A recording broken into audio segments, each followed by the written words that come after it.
As it is written, there is none righteous, no, not one. That's Romans 3:10-11.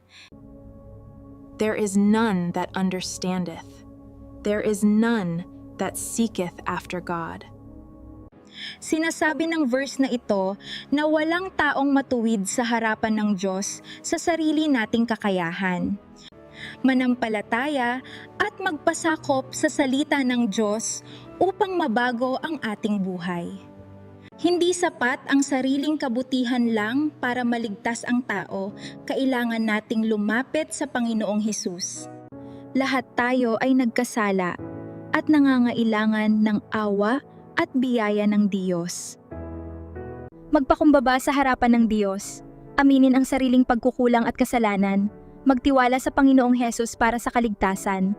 Patuloy na hanapin at sundin ang salita ng Diyos upang mas lalo tayong maging malapit sa ating Diyos Ama.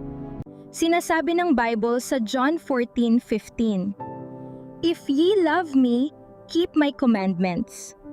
Kung mahal natin ang Diyos, dapat nakikinig tayo sa kanyang mga salita at sikapin nating sundin siya kahit mahirap. Dahil ang pagsunod sa kanyang mga salita ay tanda na may tunay tayong pananampalataya sa Diyos.